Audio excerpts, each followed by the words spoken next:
जाता है हम सबकी धरोहर, हम सबकी आन बान शान श्रद्धा सिन्हा जी, जो कि आज बहुत सीरियस है, उनकी तबीयत बहुत कंडीशन खराब है। तो हम सभी से यही अपील करेंगे, माता छठी से यही अपील करेंगे, छठी मैया से, कि बहुत जल्द वो स्वस्थ होकर के हम सबके बीच में आए। और हम सबकी आइडल हैं वो। अभी बहुत सारे गाने छठ का जो कि हमें उनसे सुनना है, अभी बहुत सारी चीजें हमें उनसे सीखनी है, अपने संगीत की धरोहर उन्हीं की। जब छठ की बात आती है तो श्रद्धा सिन्हा जी का नाम जरूर आता है हम सबके बीच में, और उन्हीं का एक प्यारा सा छठ गीत आप सबके बीच में सुना रही हूँ।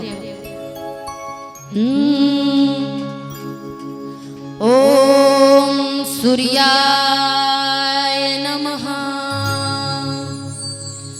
ओम गंगाय नमः,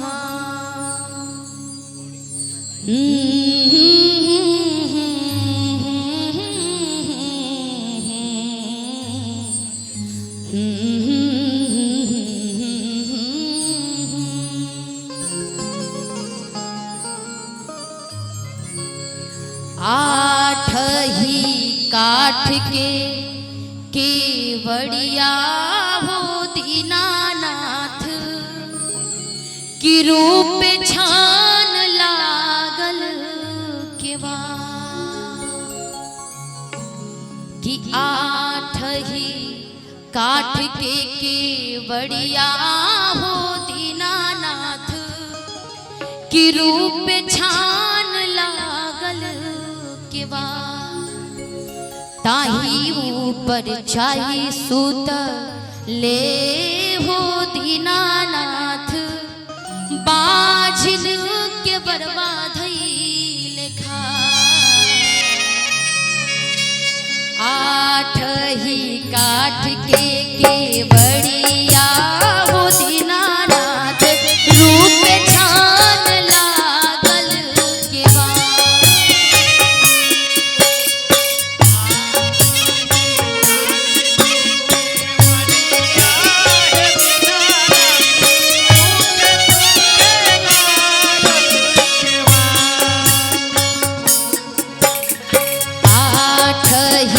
काठ के केवड़िया हो दीनानाथ, रूप छान लागल केवा,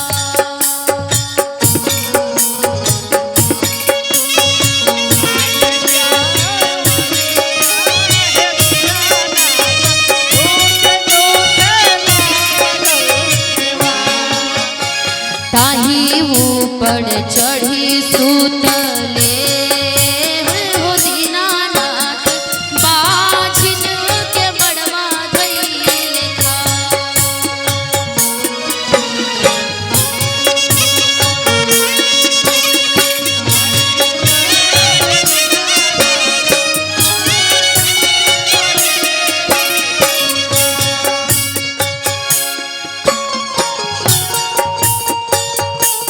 सभी को छठ त्योहार की बहुत सारी शुभकामनाएं।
संकट परल हमारा हो दीनानाथ एहि लाके बड़वा धैर्यता। पुत्र संकट